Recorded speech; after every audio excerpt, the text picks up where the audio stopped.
Hello guys, this is Rupesh from Alice Blue. Last week మనం technical indicators అని ఒక కొత్త ప్లేలిస్ట్ స్టార్ట్ చేసిన వెంటనే ఆర్ఎస్ఐ ఇండికేటర్ గురించి కూడా చూసాం. ఆర్ఎస్ఐ లెవెల్స్ చూసాం, RSI based intraday trading strategies ని ఎలా బిల్డ్ చేసుకోవాలని కూడా చూసాం కదా. సో అలాగే చాలా మంది డిఫరెంట్ ఇండికేటర్స్ గురించి అడుగుతున్నారు. మూవింగ్ యావరేజ్ అని, మ్యాక్డి అని, బోలింజర్ బ్యాండ్ అని, వాల్యూమ్స్ అంటే ఏంటివి, ఇలా డిఫరెంట్ ఇండికేటర్స్ గురించి అడుగుతుంటే సరే మరి ఈ ప్లేలిస్ట్ ని ఇలాగే కంటిన్యూ చేద్దాం, ఒక్కొక్క ఇండికేటర్ గురించి మాట్లాడదాం, కంటిన్యూ చేద్దాం అనుకొని ఇదే సిరీస్ ని కంటిన్యూ చేస్తున్నాను. సో బేసిక్ గా మనం తెలుసుకోవాల్సింది ఏంటిదంటే ఈ ఇండికేటర్స్ అంటే ఏంటివి, ఎన్ని రకాల ఇండికేటర్స్ ఉన్నాయి, ఈ ఇండికేటర్స్ ని మనం చార్ట్ పైన ఎలా ప్లాట్ చేస్తాము, టైప్స్ ఆఫ్ ఇండికేటర్స్, ఈ థింగ్స్ అన్ని కూడా డిఫరెన్షియేట్ చేసి మాట్లాడుకోవాలి. సో ఈ రోజు సెషన్ లో బేసిక్స్ ఆఫ్ ఇండికేటర్స్ గురించి మాట్లాడదాం. అసలు టెక్నికల్ ఇండికేటర్ అంటే ఏంటిది, ఈ టెక్నికల్ ఇండికేటర్ ని చార్ట్స్ పైన ఎలా ప్లాట్ చేయాలి, ప్లాట్ చేసే విధానాలు ఎన్ని ఉన్నాయి, అండ్ ఈ ఇండికేటర్స్ లో టైప్స్ ఎన్ని ఉన్నాయి అనేది కూడా చూద్దాం. అండ్ బేసిక్ గా ఇండికేటర్స్ గురించి మాట్లాడుకునే ముందు మనం తెలుసుకోవాల్సిన విషయం ఒకటి ఉందండి. ఏంటంటే ట్రేడర్స్ అంటే మనం రెండు రకాల గ్రూప్ ఆఫ్ పీపుల్ ఉంటారు, టూ డిఫరెంట్ పీపుల్ ఉంటారు, టూ డిఫరెంట్ గ్రూప్స్ ఉంటాయి. ఒకరు only price action based trading చేస్తామంటారు, ఒకరు ఓన్లీ ఇండికేటర్స్ బేస్డ్ ట్రేడింగ్ చేస్తామంటారు. కరెక్ట్. మరి ఒక బిగినర్ మన దగ్గరకు వచ్చి ఏది ఫాలో అయితే బెటర్, ఇండికేటర్స్ బేస్డ్ ట్రేడింగ్ బెటరా, ప్రైస్ యాక్షన్ బేస్డ్ ట్రేడింగ్ బెటరా అంటే నేనేం చెప్తానంటే రెండు కూడా వాడాలి. ఈవెన్ నేనైనా కూడా ప్రైస్ యాక్షన్ వాడతాను, ఇండికేటర్స్ కూడా వాడతాను. 60% analysis based on price action చేయాలి, 40% అనాలిసిస్ బేస్డ్ ఆన్ ఇండికేటర్స్ చేసుకొని వెళ్ళొచ్చు ముందుకి. ఓకే, మరి టెక్నికల్ ఇండికేటర్ అంటే ఏంటిది, వాట్ ఈస్ టెక్నికల్ ఇండికేటర్ అంటే స్క్రీన్ పైన చూడండి, mathematical tools or calculation which are derived from price and volume. ఏ బ్రోకర్ చార్ట్ లోనైనా, ట్రేడింగ్ వ్యూ చార్ట్ లోనైనా, మన అలైస్ బ్లూ లో ఏదైనా చార్ట్ ఓపెన్ చేస్తే historical price and historical volumes మనకు దొరుకుతాయి. అంతకు మించి డిఫాల్ట్ గా ఏమి రావు. Based on historical prices and based on historical volumes ఈ మ్యాథమెటికల్ టూల్స్ అనేటివి డెవలప్ చేయబడ్డాయి. మ్యాథమెటికల్ టూల్స్ అంటే లైక్ సే యావరేజ్ అనేది tool. Virat Kohli past 100 matches లో ఎంత స్కోర్స్ చేశాడు అని చూసి యావరేజ్ కట్టగలిగితే 101 మ్యాచ్ లో కూడా ఇదే యావరేజ్ ఇంత స్కోర్ చేయగలుగుతాడు అని చెప్పొచ్చు. ఫర్ ఎగ్జాంపుల్ 40 ఒక రోజు, 50 ఒక మ్యాచ్ లో, 60 ఒక మ్యాచ్ లో, 70 ఒక మ్యాచ్ లో, 35 ఒక మ్యాచ్ లో, పర్ మ్యాచ్ ఎంతో కొంత స్కోర్ చేస్తారు కదా.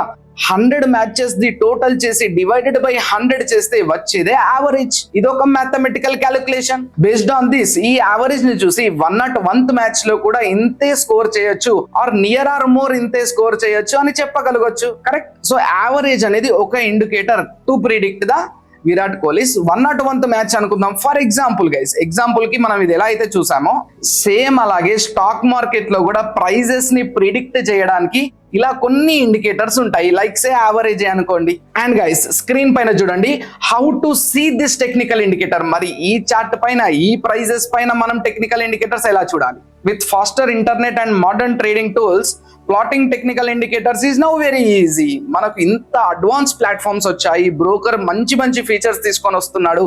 అలైస్ బ్లూ లో కూడా ఇండికేటర్స్ అనే ఆప్షన్ ఉన్నది. ఈ ఇండికేటర్స్ లోకి వెళ్తే మనం ఏది కావాలంటే అది డైరెక్ట్ చార్ట్ పైన అప్లై చేయొచ్చు. ఈవెన్ యావరేజ్ అయినా పాస్ట్ 100 డేస్ ఈ కంపెనీ యొక్క యావరేజ్ ఎంత ఉంది, రేపు 101th లో ఎంత వరకు వస్తుంది అని ప్రిడిక్ట్ చేయొచ్చు.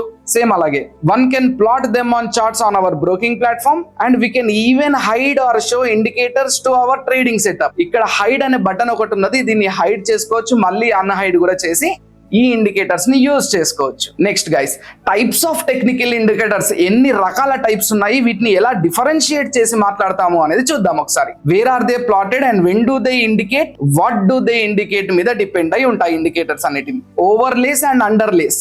ఓవర్లేస్ అంటే చార్ట్ పైన ఇండికేటర్స్ అప్లై అయితే ఓవర్లేస్, చార్ట్ కింద ఇండికేటర్స్ అప్లై అయితే అండర్లేస్. అవి ఏంటియో కూడా ఎగ్జాంపుల్ తోటి చూపిస్తాను. Next, when do they indicate, ఎప్పుడు ఇండికేట్ చేస్తాయి ప్రైస్ ని.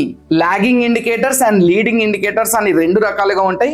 కొన్ని lagging indicators like say average అనేది ప్రైస్ మూవ్మెంట్ అయిపోయిన తర్వాత ఇండికేట్ చేస్తూ ఉంటది.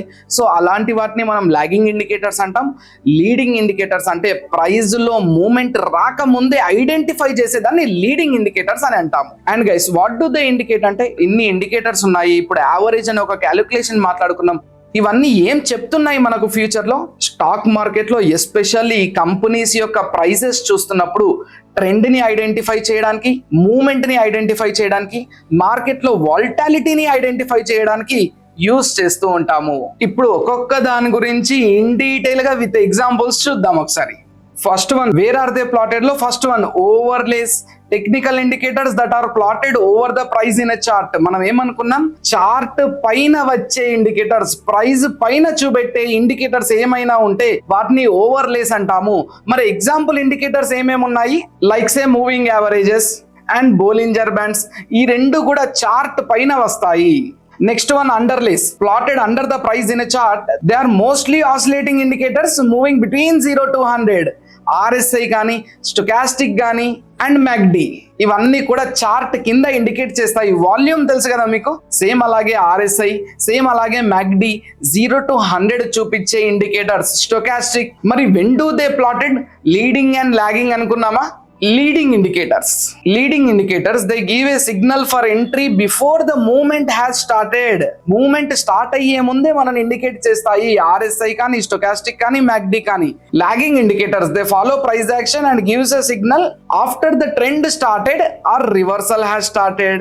దీనికి examples moving averages and Bollinger bands. ఈ రెండు కూడా యావరేజెస్, ప్రైజ్ స్టార్ట్ అయిన తర్వాత, price breakout or break down అయిన తర్వాత, ప్రైజ్ రివర్సల్ టర్న్ అయిన తర్వాత ఇండికేట్ చేసే ఇండికేటర్స్ మూవింగ్ యావరేజ్ కానీ, బోలింజర్ బ్యాండ్స్ కానీ. అందుకే వీటిని లాగింగ్ ఇండికేటర్స్ అని అంటూ ఉంటాము. వీటిని చూసి వీటి మీద డిపెండ్ అయ్యి ట్రేడింగ్ చేయకూడదు, కానీ వీటిని ఎక్స్ట్రా కన్ఫర్మేషన్ కిందకి కన్సిడర్ చేసుకోవడానికి చాలా చాలా బాగుంటాయి. And guys, what do they indicate? ఈ ఇండికేటర్స్ వచ్చి ఏం ఇండికేట్ చేస్తాయి, మనకి ఏం చెప్తాయి అంటే, ఫస్ట్ వన్ మనం అనుకున్నది ట్రెండ్ ని ఐడెంటిఫై చేసే indicators trend indicator. Primarily used to confirm trend and measure the direction and strength of it. Moving averages కానీ, MACD కానీ, మూమెంటం ని ఐడెంటిఫై చేసే ఇండికేటర్స్.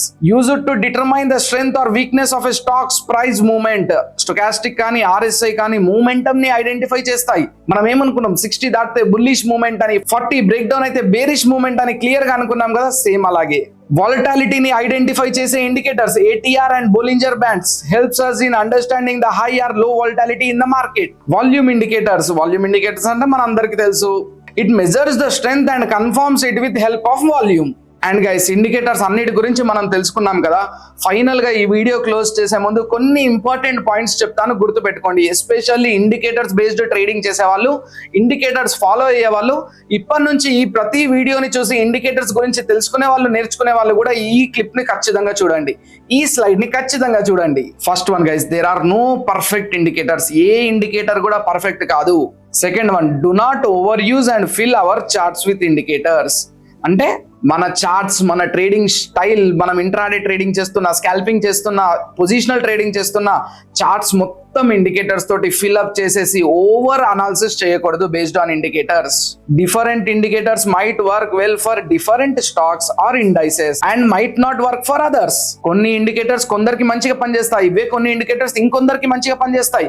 కొన్ని ఇండికేటర్స్ కొన్ని స్టాక్స్ లలో పనిచేస్తాయి, కొన్ని ఇండైసెస్ లో పనిచేస్తాయి. సో ప్రతి ఒక్కరు కూడా ఒకటే దానికి, ఒకటే కాన్సెప్ట్ కి, ఒకటే సెటప్ కి ఎప్పుడు కూడా స్టిక్ ఆన్ అయ్యి ఉండకూడదు. Based on hour working style, based on hour time giving to the market అనే దాని మీద డిపెండ్ అయి ఉంటుంది. And guys, finally indicators will not give us all truth of the market. ఖచ్చితంగా ప్రైస్ యాక్షన్ కూడా చూడాలి.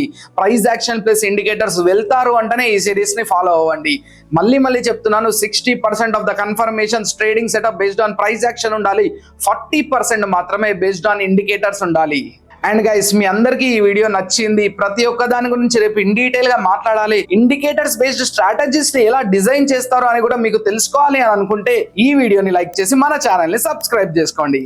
Investment in securities markets are subject to market risks. Read all the related documents carefully before investing.